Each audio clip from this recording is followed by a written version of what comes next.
রাসূলুল্লাহ সাল্লাল্লাহু আলাইহি ওয়াসাল্লাম এই 10 দিনের 9 দিনই সিয়াম পালন করতেন।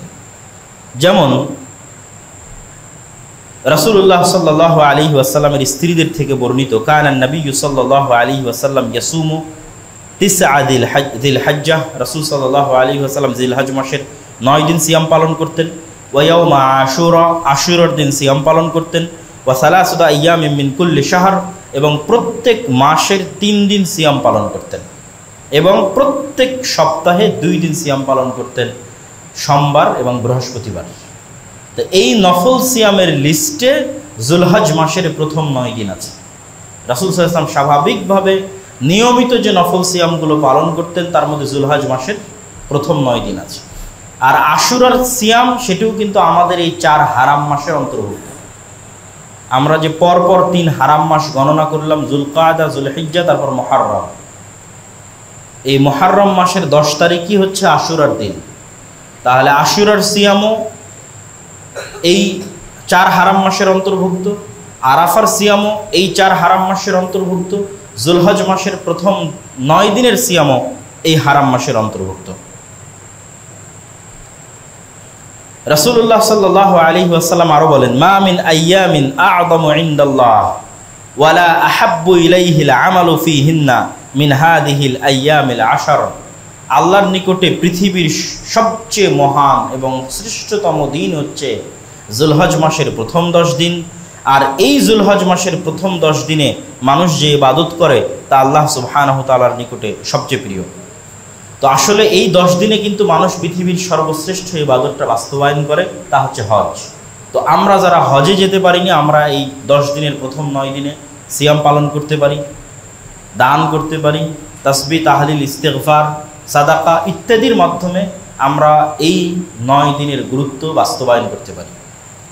আরেকটি বিষয় আপনাদের বলে রাখি, মুসা আলাইহিস সালাতু ওয়াস সালাম তুর পাহাড়ে 40 দিন যে আল্লাহ সুবহানাহু ওয়া তাআলার ইবাদত করেছিলেন, ওই 40 দিনের শেষ 10 দিন ছিল যুলহজ মাসের প্রথম 10 দিন।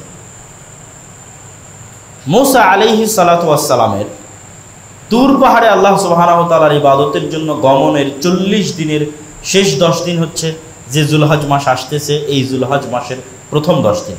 আর এই যুলহজ মাসের প্রথম 10 দিনের সর্বশ্রেষ্ঠ দিন কোনটা? আরাফার দিন। রাসূলুল্লাহ সাল্লাল্লাহু আলাইহি ওয়াসাল্লাম বলেন, ইয়াউম আরাফা, যে ব্যক্তি মান সামা ইয়াউম আরাফা, যে ব্যক্তি আরাফার দিন সিয়াম পালন করবে, আল্লাহ সুবহানাহু ওয়া তাআলা তার অতীতের 1 বছর এবং পরবর্তী 1 বছরের গুনাহকে আল্লাহ সুবহানাহু ওয়া তাআলা মাফ করে দেবেন। এবং এই গুনাহের মধ্যে ব্যাখ্যাকারগণ বলে উল্লেখ করেছেন যে সাগীরা গুনাহ অন্তর্ভুক্ত। যত নফল সিয়াম, যত ফজিলত আছে, এগুলো সবগুলো মূলত সাগীরা গুনাহের জন্য। আর কবিরা গুনাহের জন্য তওবা জরুরি, আলাদাভাবে আল্লাহ সুবহানাহু ওয়া তাআলার নিকটে ওই কবিরা গুনাহের জন্য তওবা করা জরুরি, সম্পূর্ণ ভিন্নভাবে। আর স্বাভাবিক এই সিয়ামের মাধ্যমে মানুষের সাগীরা গুনাহগুলো ক্ষমা হয়ে যাবে। আল্লাহ সুবহানাহু ওয়া তাআলা আরাফার দিন যত বেশি পরিমাণ মানুষকে জাহান্নামের আগুন থেকে মুক্তি দিয়ে থাকেন, আর পৃথিবীর কোনো দিন অত বেশি পরিমাণ মানুষকে জাহান্নামের আগুন থেকে মুক্তি দিয়ে থাকেন না। এই জন্য এই 10 দিনের শ্রেষ্ঠতম দিন হচ্ছে আরাফার দিন। সম্মানিত উপস্থিতি, এই 10 দিনের সাথে এই 4 হারাম মাসের সাথে সম্পৃক্ত আরেকটি ইবাদত যা একটু উল্লেখ করে আমরা আবার বিরতি দিয়েছি, সেটি হচ্ছে মুহররম মাসের 10 তারিখ আশুরার সিয়াম। এই মুহররম মাসের 10 তারিখের আশুরার সিয়ামের মূল কারণ হচ্ছে ফিরআউনের ডুবে যাওয়া এবং মুসা আলাইহিস সালাতু ওয়াস সালামের মুক্তি পাওয়া। এই কারণেই রাসূল সাল্লাল্লাহু আলাইহি ওয়াসাল্লাম এই দিনে সিয়াম পালন করেছেন। তিনি যখন মক্কা থেকে মদিনায় হিজরত করলেন, মদিনায় ইহুদিরা, মক্কায় ইহুদিরা থাকতো না, সব কুরাইশ মুশরিক। মদিনায় আহলুল কিতাবদের বসবাস ছিল। ইহুদিদেরকে তিনি যখন দেখলেন তারা আশুরার দিন সিয়াম পালন করছে, ইহুদিরা আজকে এই দিনকে তাদের ভাষায় বলে ইয়ম কিপ্পুর। গুগলে যদি কেউ গিয়ে সার্চ দেয় যে ইয়ম কিপ্পুর, তাহলে ওটা ওই দিন যেই দিন আশুরার দিন।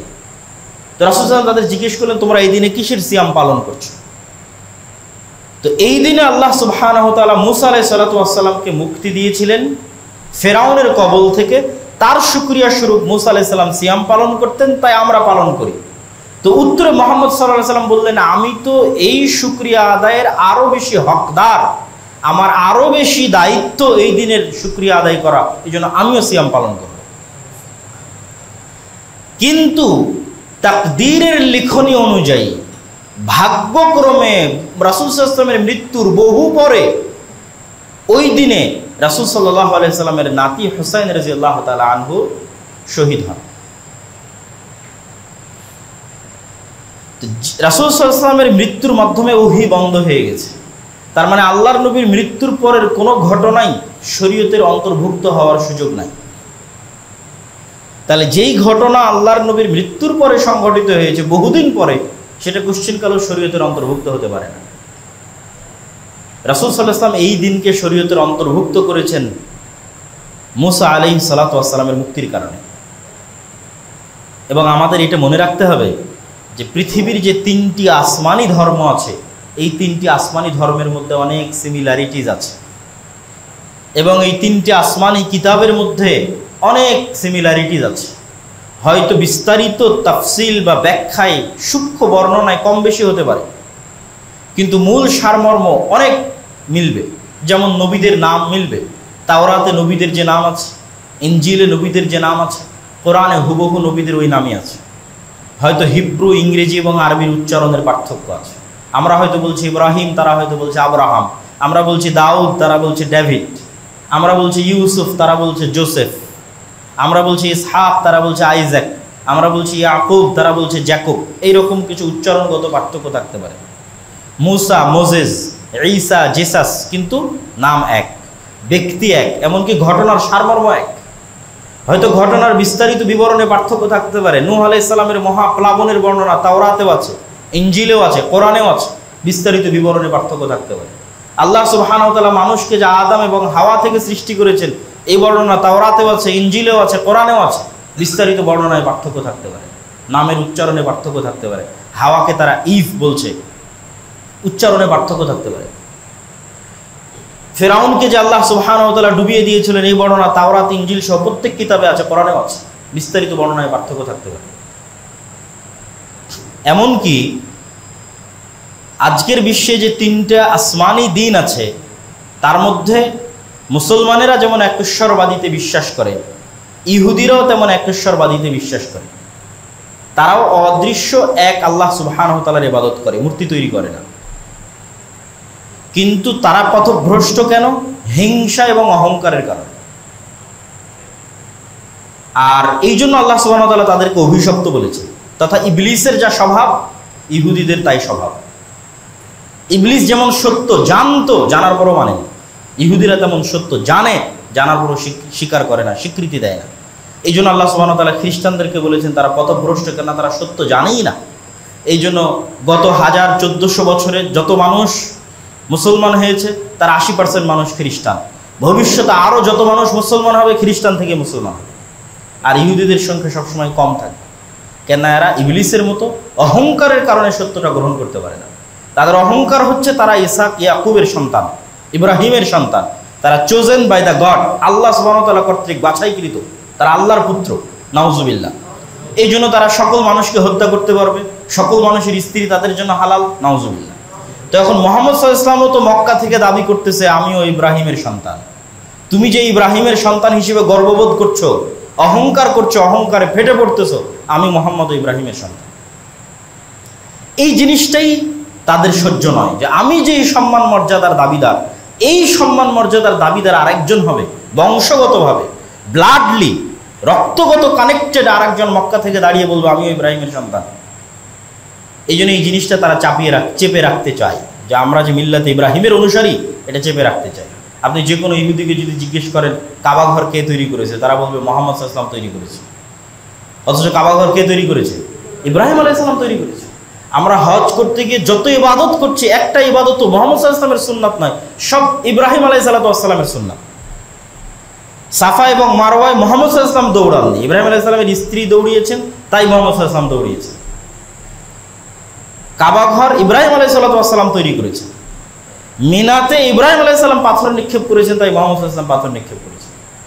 পুরো হজ কেন্দ্রিক যা হচ্ছে সব ইব্রাহিম আলাইহিসসালামের সুন্নাহ। এই জন্য আমরা হচ্ছে মিল্লাতে ইব্রাহিমের প্রকৃত দাবিদার। সম্মানিত উপস্থিতি, তো আমরা যে বিষয়টি আলোচনা করছিলাম যে এই জন্যই মুসা আলাইহিসসালামের মুক্তিতে মুহাম্মদ সাল্লাল্লাহু আলাইহি ওয়াসাল্লাম নিজেকে দাবি করলেন যে আমি বেশি হকদার এই দিনে সিয়াম পালন করার এবং আল্লাহর শুকরিয়া আদায় করার। কিন্তু দুঃখজনক হলো সত্য কি, যে আমরা আমাদের একদল মানুষ সেই দিনে হুসাইন রাদিয়াল্লাহু তাআলা আনহুর মৃত্যুকে সামনে রেখে শোকের যে প্রদর্শন, এটা কোনো মতেই ইসলাম সমর্থন করতে পারে না। কেন? হোসেন রাদিয়াল্লাহু তাআলা আনহুর মৃত্যু অবশ্যই কষ্টদায়ক, কিন্তু হোসেন রাদিয়াল্লাহু তাআলা আনহুর পূর্বে তার পিতা আলী বিন আবি তালেবকেও মানুষ হত্যা করেছে রাদিয়াল্লাহু তাআলা। আলী বিন আবি তালেবের পূর্বে আলী বিন আবি তালেব রাদিয়াল্লাহু তাআলা আনহুর চেয়ে শ্রেষ্ঠ উসমান গনি রাদিয়াল্লাহু তাআলা আনহু তাকে মানুষ হত্যা করেছে। উসমান গনির পূর্বে তার চেয়ে শ্রেষ্ঠ ওমর ইবনুল খাত্তাব রাদিয়াল্লাহু তাআলা আনহু তাকে মানুষ হত্যা করেছে। তাহলে ওমর ইবনুল খাত্তাবের মৃত্যুতে শোক পালন করলাম না, ওসমান গনির মৃত্যুতে শোক পালন করলাম না, আলী বিন আবি তালেবের মৃত্যুতে শোক পালন করলাম না, তাহলে হুসাইন রাদিয়াল্লাহু তাআলা আনহুর মৃত্যুতে কেন শোক পালন করব?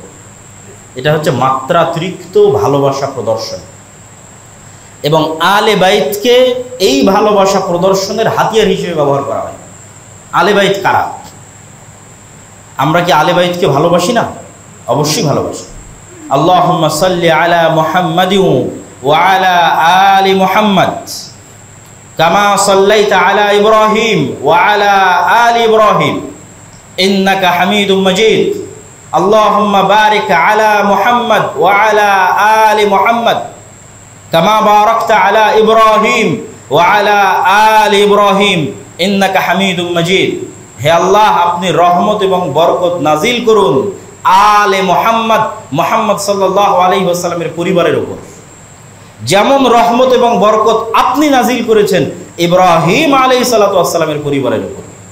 তাহলে এখানে তো আলে বাইতকে ভালোবাসা প্রদর্শন করা হচ্ছে দরুদের মধ্যে। মুহাম্মদ সাল্লাল্লাহু আলাইহি সাল্লামের পরিবার বর্গের প্রতি রহমত এবং বরকতের জন্য দোয়া করা হচ্ছে।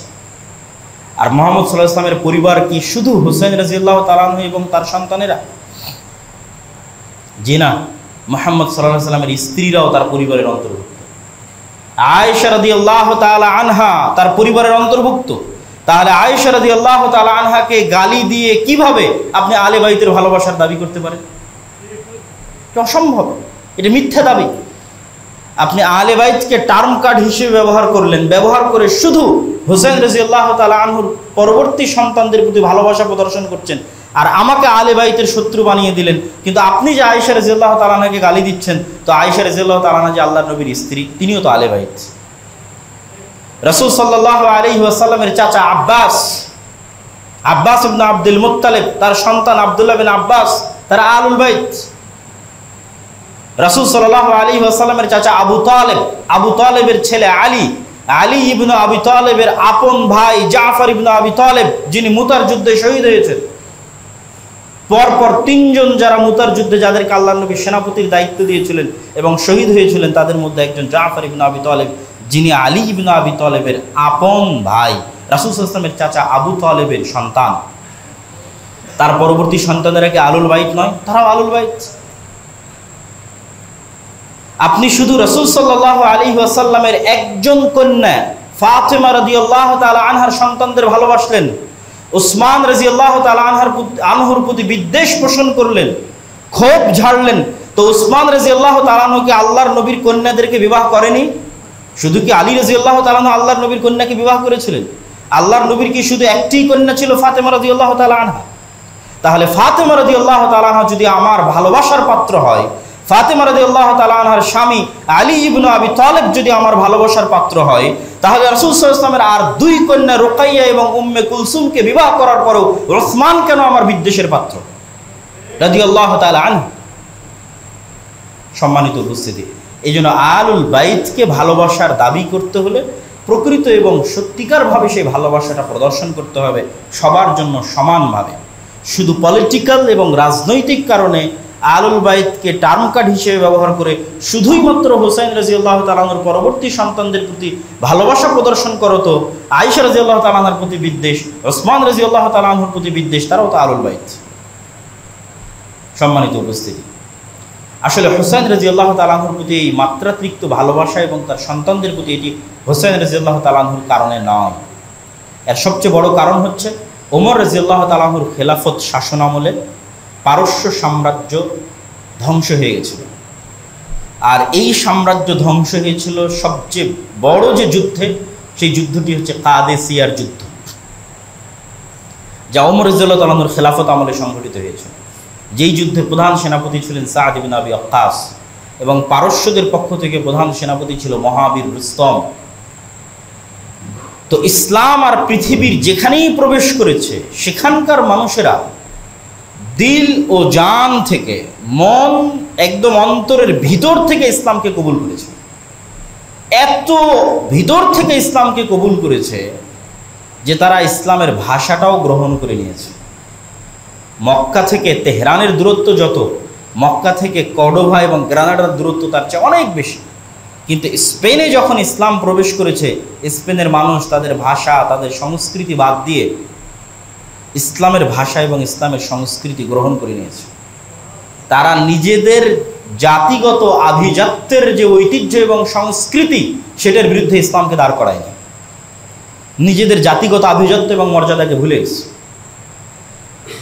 কিন্তু একমাত্র পারস্যদের মধ্যে যখন ইসলাম প্রবেশ করে, তখন পারস্যরা সম্পূর্ণরূপে মন থেকে ইসলামকে কবুল না করতে পারার সবচেয়ে বড় প্রমাণ হচ্ছে আরব বিশ্বের এত নিকটে থাকার পরও তাদের ভাষা আরবি নয়, ফার্সি। এবং তারা এখনো নিজেদের ইতিহাস এবং ঐতিহ্যকে ওই ইসলাম আসার পূর্বের যে পারস্য সাম্রাজ্যের ইতিহাস এবং ঐতিহ্য ছিল ওইটার সাথে কানেক্ট করে।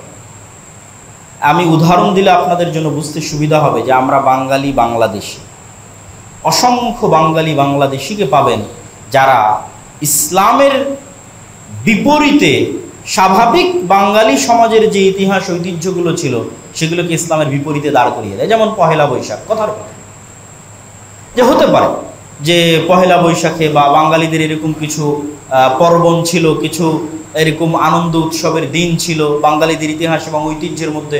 তা আপনি বাঙালিদের সেপারেট ভিন্ন ইতিহাস ঐতিহ্যকে নিয়ে যখন গর্ববোধ করবেন এবং সেটাকে ইসলামের বিপরীতে দাঁড় করিয়ে দেবেন, এটা শুধু আজ বাংলাদেশে হচ্ছে, ইরানে হচ্ছে তা না, এটা এখন আরব কান্ট্রিগুলোতেও হচ্ছে। সৌদি আরবেও এমন কিছু সেকুলার মানুষের জন্ম হয়েছে, এটা তুরস্কেও ঘটেছিল। এমন কিছু সেকুলার মানুষের জন্ম হয়েছে যারা ইসলামের আদর্শ এবং সংস্কৃতির বিপরীতে গিয়ে ওই জাহেলি যুগের যে আরব সংস্কৃতিগুলো ছিল, আমরা আরব, ওইটা আমাদের সংস্কৃতি, ওইটাকে নিয়ে এসে ইসলামের বিপরীতে দাঁড় করিয়ে দিচ্ছে। আসসালামু আলাইকুম কেন বলতে হবে? এটা তো মুহাম্মদ সাল্লাল্লাহু আলাইহি ওয়াসাল্লামের নিয়ে আসা ভাষা। আমাদের আরবদের সংস্কৃতি ছিল হাজার হাজার বছরের, যে আমরা সাবাহ আল খায়ের, সাবাহ আন নূর বলবো। তো কোন আরবদের সংস্কৃতি? ইসলাম আসার পূর্বেও তো আরবরা ছিল, তাদের সংস্কৃতি। একই ঘটনা তুরস্কেও ঘটেছিল ইসলামের খেলাফত ধ্বংস করার জন্য। উচ্চ শিক্ষিত তুরস্কের নাগরিক যারা ফরাসি দার্শনিকদের দর্শন কর্তৃক প্রভাবিত হয়ে যে আমাদের তুর্কের যে ইতিহাস এবং ঐতিহ্য আছে, রোমানদের যে ইতিহাস এবং ঐতিহ্য আছে, আমরা কেন আরবি ভাষা ব্যবহার করব? কেন তুরস্কের ভাষা ব্যবহার হবে না তুরস্কে? এভাবে কিন্তু ইসলামী খেলাফতের পতন হয়। তো এই জিনিসটা অস্বাভাবিক কিছু নয় যে আমি এটা শুধু পারস্যদের উপর চাপিয়ে দিচ্ছি, ইরানের উপর চাপিয়ে দিচ্ছি, এরকম না। এটা অস্বাভাবিক কিছু নয়, হতেই পারে। কিন্তু এইটা কখনোই প্রমাণ বহন করে না যে আপনি পরিপূর্ণ ইসলামে প্রবেশ করেছেন। উদখুলু ফিস-সিলমি কাফা, আপনাকে পরিপূর্ণরূপে অন্তরের অন্তরস্থল থেকে পরিপূর্ণরূপে ইসলামে প্রবেশ করতে হবে। তো ওই পারস্যদের যে পরাজয়, এই পরাজয় এবং সাম্রাজ্যের ধূলিসাৎ, এটা সংঘটিত হয়েছিল ওমর রাদিয়াল্লাহু তাআলা আনহুর শাসনামলে। এই জন্য তাদের সবচেয়ে বড় শত্রু হচ্ছে ওমর ইবনুল খাত্তাব রাদিয়াল্লাহু তাআলা আনহু। তারা অন্তরে লালন করে, ওমর রাদিয়াল্লাহু তাআলা আনহুকে একজন শত্রু হিসেবে লালন করে। আপনি সাদ ইবনে আবি ওয়াক্কাসের নামে কোনো বিমানবন্দর, এয়ারপোর্ট না পেলেও অবশ্যই মহাবীর রুস্তমের নামে অনেক কিছু পাবেন। কিন্তু সাদ ইবনে আবি ওয়াক্কাস ছিলেন ইসলামের পক্ষের প্রধান সেনাপতি, আর পারস্যের পক্ষের প্রধান সেনাপতি ছিল রুস্তম, যেই যুদ্ধে তারা পরাজিত হয়। কাদেসিয়ার যুদ্ধে তাদের পরাজয় ঘটে। আর স্পেসিফিক্যালি হুসাইন রাদিয়াল্লাহু তাআলা আনহুকে ভালোবাসার পিছনে কারণ হচ্ছে পারস্যের ওই যুদ্ধে বিজয়ের পর, কেননা দাস এবং দাসীর যে প্রথা, এই প্রথাটা যুদ্ধের সাথেই সম্পৃক্ত।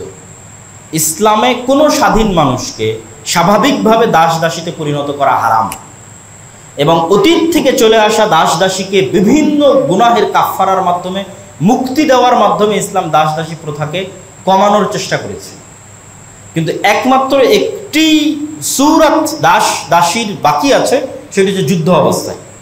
যখনই কোনো দারুল কুফরের সাথে দারুল ইসলামের যুদ্ধ হবে, তখন যুদ্ধের মাঠে যারা বন্দী হবে তাদের বিষয়ে সিদ্ধান্ত নেওয়ার স্বাধীনতা ইসলামী রাষ্ট্রের থাকবে। চাইলে তাদেরকে মুক্ত করে দিতে পারে, চাইলে তাদেরকে দাস এবং দাসীতে পরিণত করতে পারে, যুদ্ধের ক্ষেত্রে যারা বন্দী হবে।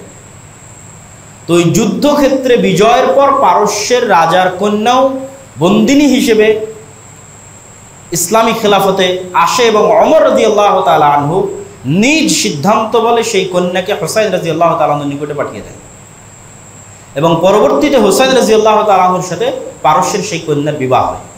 তার সম্মানের কারণেই, পারস্যের রাজকন্যার সম্মানের কারণেই ওমর রাদিয়াল্লাহু তাআলা আনহু হুসাইন রাদিয়াল্লাহু তাআলা আনহুকে চয়ন করেন তার সম্মান রক্ষার জন্য। ফলত তারা একটা কানেকশন পেয়ে গেল যে আমাদের যেই রাজা বা এই যে রাজত্বের পতন হলো, সেই রাজত্বের কন্যা মুহাম্মদ সাল্লাল্লাহু আলাইহি ওয়াসাল্লামের নাতির স্ত্রী। কোন নাতি? হুসাইন রাদিয়াল্লাহু তাআলা। অতএব এটাকেই পলিটিক্যাল এবং এটাকেই মেন্টালি, সাইকোলজিক্যালি কিভাবে এটার প্রচার করা যায় এবং এটার প্রচারের উপর ভিত্তি করে আর বাকিদেরকে দুশ্মন এবং শত্রু বানানো যায়, এই যে এক আকীদার এক ভয়ঙ্কর খেলা, সেটা শুরু হয়। এবং এই ভয়ঙ্কর খেলাটার শুরু হয় আলী রাদিয়াল্লাহু তাআলা আনহুর জীবদ্দশাতে। উসমান রাদিয়াল্লাহু তাআলা আনহুর মৃত্যুর মাধ্যমে ইসলামে ফিতনার দরজা উন্মুক্ত হয়। উসমান রাদিয়াল্লাহু তাআলা আনহুকে কোরআন পাঠরত অবস্থায় হত্যা করা হয়, এবং তার মৃত্যুর পরে এই ফিতনার দরজা উন্মুক্ত হয়। একদল মানুষ খারিজি হয়ে যায়, একদল মানুষ শিয়া হয়ে যায়, রাফিজি হয়ে যায়। আর এই দুশ্মনীটা অব্যাহত থাকে মুআবিয়া রাদিয়াল্লাহু তাআলা আনহু এবং তার পরবর্তী বংশধরের বিরুদ্ধে। কি জন্য? মুআবিয়া রাদিয়াল্লাহু তাআলা আনহু ওমর রাদিয়াল্লাহু তাআলা আনহুর শাসন আমল থেকেই সিরিয়ার গভর্নর, উসমান রাদিয়াল্লাহু তাআলা আনহুর শাসন আমলেও গভর্নর, আলী রাদিয়াল্লাহু তাআলা আনহুর শাসন আমলেও গভর্নর। ফলত সিরিয়ার মানুষের একটা ভালোবাসা মুআবিয়া রাদিয়াল্লাহু তাআলা আনহুর প্রতি সেই কালেও ছিল, আজও আছে। তাদের এই ভালোবাসাটা আবার অনেক সময় মাত্রাতিরিক্ত হয়ে যায়। তারা তখন আবার এই ভালোবাসার কারণে আলী রাদিয়াল্লাহু তাআলা আনহু এবং তাদের পরবর্তী বংশধরকে শত্রু মনে করে। এই গ্রুপকে বলা হয় নাসিবি। আর যারা আবার আলী রাদিয়াল্লাহু তাআলা আনহু এবং তার সন্তানদের ভালোবাসার কারণে মুআবিয়া রাদিয়াল্লাহু তাআলা আনহু এবং তার পরবর্তী বংশধরদেরকে শত্রু মনে করে, তাদেরকে বলা হয় শিয়া বা রাফিজি। আহলুস সুন্নাত ওয়াল জামাতের কোনোটাই হওয়া উচিত নয়। কেননা আলী রাদিয়াল্লাহু তাআলা আনহু নিজেও সাহাবী, মুআবিয়া রাদিয়াল্লাহু তাআলা আনহু নিজেও সাহাবী, এবং মুআবিয়া রাদিয়াল্লাহু তাআলা আনহু আরেক সাহাবীর সন্তান মুআবিয়া ইবনে আবি সুফিয়ান, আবু সুফিয়ান রাদিয়াল্লাহু তাআলা আনহু সাহাবী, তার সন্তান, এবং তারাও কুরাইশ বংশের অন্তর্ভুক্ত। আব্দে মানাফের এক সন্তানের বংশধর হচ্ছে আমার নবী মুহাম্মদ সাল্লাল্লাহু আলাইহি ওয়াসাল্লাম, আর আব্দে মানাফের আরেক সন্তানের বংশধর হচ্ছে আবু সুফিয়ান, তার সন্তান মুআবিয়া, তার সন্তান ইয়াজিদ। এবং আবু সুফিয়ান রাদিয়াল্লাহু তাআলা আনহুর কন্যাকে রাসূল সাল্লাল্লাহু আলাইহি ওয়াসাল্লাম বিবাহ করেছিলেন।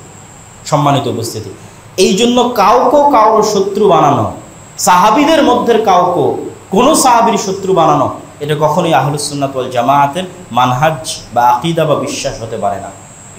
মুআবিয়া রাদিয়াল্লাহু তাআলা আনহুর একটা সিজদা যা তিনি রাসূল সাল্লাল্লাহু আলাইহি ওয়াসাল্লামের সাথে দিয়েছেন, তা আমার সারা জীবনের আমলের চেয়ে আল্লাহর নিকটে প্রিয় হতে পারে। এবং আমার এই বক্তব্যের একদম শেষের দিকে এসে আমি এতটুকু সারমর্ম আপনাদের সামনে বলে যাই যে আজকের আপনি খ্রিস্টানদের যে কোনো প্রতিষ্ঠান দেখবেন, এই প্রতিষ্ঠানগুলো তারা কাদের সম্মানে, কাদের নামে নামকরণ করছে। সব ঈসা আলাইহিস সালাতু ওয়াস সালামের সাথে যে শ্রেষ্ঠতম 12 জন হাওয়ারি ছিল, তাদের নামে তারা তাদের বিভিন্ন প্রতিষ্ঠানের, সেন্ট পল, বিভিন্ন প্রতিষ্ঠানের নামকরণ করছে এবং তাদেরকে সম্মানের সাথে স্মরণ করছে। ইহুদিরা মুসা আলাইহিস সালাতু ওয়াস সালাম এবং তার সাথে যারা ছিল, তার সহকারী, সহযোগী, তাদেরকে সম্মান এবং ভালোবাসার সাথে স্মরণ করছে। আর আমরা যদি মুসলমান হিসেবে তাদেরকেই পৃথিবীর সবচেয়ে খারাপ বানিয়ে দিই, পৃথিবীর সবচেয়ে নিকৃষ্ট, জঘন্য বানিয়ে দিই, যারা রাসূল সাল্লাল্লাহু আলাইহি ওয়াসাল্লামের সাথে সকাল সন্ধ্যা উঠা বসা করতেন, যারা রাসূল সাল্লাল্লাহু আলাইহি ওয়াসাল্লামের স্ত্রী ছিলেন, যারা রাসূল সাল্লাল্লাহু আলাইহি ওয়াসাল্লামের জামাই ছিলেন, যারা রাসূল সাল্লাল্লাহু আলাইহি ওয়াসাল্লামের শ্বশুর ছিলেন, যাদের সাল্লাল্লাহু থাকতেন, উঠতেন, বসতেন, খেতেন, বিছানায় শুইতেন, তাদেরকে আমরা বানিয়ে দিলাম পৃথিবীর সবচেয়ে নিকৃষ্ট মানুষ। তাহলে আমরা তো ইহুদি খ্রিস্টানদের চেয়ে তো খারাপ হয়ে গেলাম। ইহুদি খ্রিস্টানরা অন্তত তাদের নবীর সাথে যারা ছিল তাদের অন্তত সম্মানটা রক্ষা করেছে। আর যেখানে রাসূল সাল্লাল্লাহু আলাইহি ওয়াসাল্লাম যখনই কোনো হাদিস বলেন, পৃথিবীর যে কোনো হাদিস আপনি খুলে দেখবেন, যে কোনো ঘটনা রাসূল সাল্লাল্লাহু আলাইহি ওয়াসাল্লাম বর্ণনা করছে হাদিসের পাতায়, যে কোনো ঘটনা, তাহলে ওর সাথে দুইজনের নাম থাকবেই। যেমন এমনি একটা ঘটনা যে আল্লাহর নবী ওখানে যাচ্ছেন, আল্লাহর নবী আজ এখানে আসলেন, আল্লাহর নবী আজ ওখানে খেতে গেলেন, আল্লাহর নবী আজ ওখানে বসলেন, তো তার সাথে আর দুইজনের নাম থাকবেই, দাখালা মুহাম্মদ ও আবু বকর ও ওমর রাদিয়াল্লাহু তাআলা আনহু। আজ আমার বাড়িতে আল্লাহর নবী, আবু বকর এবং ওমর এসেছিলেন। যে কোনো হাদিসের পৃষ্ঠার পর পৃষ্ঠা আপনি পড়তে থাকবেন, তো রাসূল সাল্লাল্লাহু আলাইহি ওয়াসাল্লামের সাথে কখনোই এরকম পাবেন না যখন তারা দুইজন নাই। তথা রাসূল সাল্লাল্লাহু আলাইহি ওয়াসাল্লাম যখন মক্কা থেকে মদিনায় হিজরত করছেন, তখনও রাসূল সাল্লাল্লাহু আলাইহি ওয়াসাল্লামের একমাত্র সঙ্গী হচ্ছে আবু বকর রাদিয়াল্লাহু তাআলা আনহু। তাহলে সেই আবু বকর রাদিয়াল্লাহু তাআলা আনহু, সেই ওমর রাদিয়াল্লাহু তাআলা আনহুকে শত্রু বানিয়ে আমরা কখনোই এটা দাবি করতে পারি না যে আমরা সঠিক ইসলামের অনুসারী আছি, এটা অসম্ভব। তো আল্লাহ সুবহানাহু ওয়া তাআলা আমাদেরকে এই যে 4টি হারাম মাস, পুরো বক্তব্যের যদি আমি আপনাদের সামনে সারাংশ করতে চাই, তাহলে আমরা যে মাসে অবস্থান করছি, যে মাস আসবে তারপরের মাস, এই 4টি মাস, এই 3টি মাস হারাম, আর আলাদাভাবে রজব মাস হারাম। এই হারাম মাসগুলোর মধ্যে মর্যাদা এবং সম্মানের কারণে হারাম করা হয়েছে। মানুষ যেন মক্কায় হজ করতে যেতে পারে, এই কারণে হারাম করা হয়েছে। এর মধ্যে বড় বড় ইবাদত কি সংঘটিত হয়? হজ সংঘটিত হয়। এবং জিলহজ মাসের প্রথম 10 দিন পৃথিবীর শ্রেষ্ঠতম 10 দিন। তার মধ্যে বড় ইবাদত কি? আরাফার দিনের সিয়াম পালন করা, হজ পালন করা, কুরবানি দেওয়া, এগুলো হচ্ছে বড় ইবাদত। এবং এর অধিকাংশই হচ্ছে ইব্রাহিম আলাইহিস সালাতু ওয়াস সালামের সুন্নাত। আমরা মিল্লাতে ইব্রাহিমের দাবিদার হিসেবে সেটা পালন করি। এবং রাসূল সাল্লাল্লাহু আলাইহি ওয়াসাল্লাম এই 9 দিনে সিয়াম পালন করতেন এবং আরও বিভিন্ন ধরনের ইবাদত করতেন। আর তারপরের যে মাস মুহররম, সেটাতে আছে আশুরা, যেই 10 তারিখে আল্লাহ সুবহানাহু ওয়া তাআলা মুসা আলাইহিস সালাতু ওয়াস সালামকে নাজাত এবং মুক্তি দিয়েছিলেন, তার সন্তুষ্টি স্বরূপ ওই দিনও সিয়াম পালন করতে হবে। যুলহজ মাসের আরাফার দিন সিয়াম পালন করতে হবে এবং এই প্রথম 9 দিনের সিয়াম পালন করার চেষ্টা করতে হবে। আর এর সাথে সম্পৃক্ত যে ভ্রান্ত আকীদাগুলো আছে, আহলুল বাইতকে ভালোবাসতে হবে। আহলুল বাইত মানে আল্লাহর নবীর পরিবার, এবং এই ভালোবাসা যে আমরা প্রদর্শন করি তার প্রমাণ হচ্ছে দরুদে আমরা আল্লাহর নবী এবং তার পরিবারের উপর দোয়া করি। এবং এই পরিবার মানে তার স্ত্রী বাদ দিয়ে নয়, তার চাচারা বাদ দিয়ে নয়, তারপরে শুধু এক কন্যার সন্তানেরা নয়, বরং আরও যে রাসূল সাল্লাল্লাহু আলাইহি ওয়াসাল্লামের কন্যা ছিল তাদের সন্তানেরাও এই আহলুল বাইতের অন্তর্ভুক্ত হবে এবং তাদের জন্য ভালোবাসা রাখতে হবে। আর শুধু নির্দিষ্ট একজন কন্যার, একজন সন্তানের যে পলিটিক্যালি যেই এজেন্ডা বাস্তবায়ন করার জন্য অত্যাধিক ভালোবাসা প্রদর্শন করে আর বাকি মুসলমানদেরকে এটার শত্রু বানিয়ে দেওয়া, এটা কখনোই কাম্য নয়। আর রাসূল সাল্লাল্লাহু আলাইহি ওয়াসাল্লামের সকল সাহাবীর প্রতি ভালোবাসা রাখতে হবে। কারো প্রতি বিদ্বেষ এবং হিংসা এবং রাগ অন্তরে পোষণ করলে সে কখনোই প্রকৃত মুমিন হতে পারবে না। এই জন্য নাম দেওয়া হয়েছে আহলুস সুন্নাতি ওয়াল জামাআহ। জামা মানে জামাআতুস সাহাবা, যারা সুন্নাত বা হাদিসের অনুসরণ করে এবং রাসূল সাল্লাল্লাহু আলাইহি ওয়াসাল্লামের সাহাবীদের প্রতি ভালোবাসা রাখে, তারাই সঠিক পথের অনুসারী। যেমন ইহুদিরা তাদের নবী মুসা আলাইহিস সালাতু ওয়াস সালামের সঙ্গী সাথীদের প্রতি ভালোবাসা রাখে, খ্রিস্টানরা যেমন তাদের নবী ঈসা আলাইহিস সালাম এবং তার সঙ্গী সাথীদের প্রতি ভালোবাসা রাখে। প্রকৃত মুসলিম সেই যে মুহাম্মদ সাল্লাল্লাহু আলাইহি ওয়াসাল্লাম এবং তার সাথে 24 ঘন্টা সকাল সন্ধ্যা বসবাসকারী আবু বকর, ওমর, ওসমান, আলী রাদিয়াল্লাহু তাআলা আনহুম আজমাইন এবং মুআবিয়া, আবু সুফিয়ান রাদিয়াল্লাহু তাআলা আনহুম আজমাইন এবং তাদের বংশধর এবং আরও যারা সাহাবী আছে তাদের সকলের প্রতি ভালোবাসা প্রদর্শন করে, তারাই প্রকৃত মুসলিম। আর এদের কারো প্রতি পলিটিক্যাল কোনো এজেন্ডা বাস্তবায়ন করার কারণে বিদ্বেষ পোষণ করা কখনোই সঠিক আকীদা এবং সঠিক আমলের অংশ হতে পারে না, প্রকৃত মুসলিমের পরিচয়ের অংশ হতে পারে না।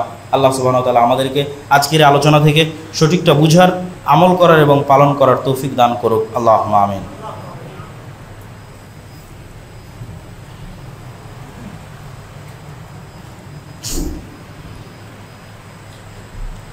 আলহামদুলিল্লাহি ওয়াহদা ওয়াসসালাতু ওয়াসসালামু আলা মান লা নাবিয়্যা বা'দাহ। ইয়া আইয়ুহাল্লাযীনা আমানু সাল্লু আলাইহি ওয়া সাল্লিমু তাসলিমা।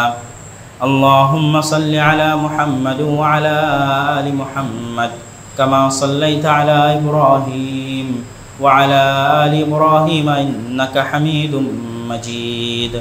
আল্লাহুম্মা বারিক আলা মুহাম্মাদ ওয়া আলা আলি মুহাম্মাদ كما باركت على إبراهيم وعلى آل إبراهيم إنك حميد مجيد. ربنا ظلمنا أنفسنا وإن لم تغفر لنا وترحمنا لنكونن من الخاسرين. ربنا ظلمنا أنفسنا وإن لم تغفر لنا وترحمنا لنكونن من الخاسرين. ربنا ظلمنا أنفسنا وإن لم تغفر لنا وترحمنا لنكونن من الخاسرين.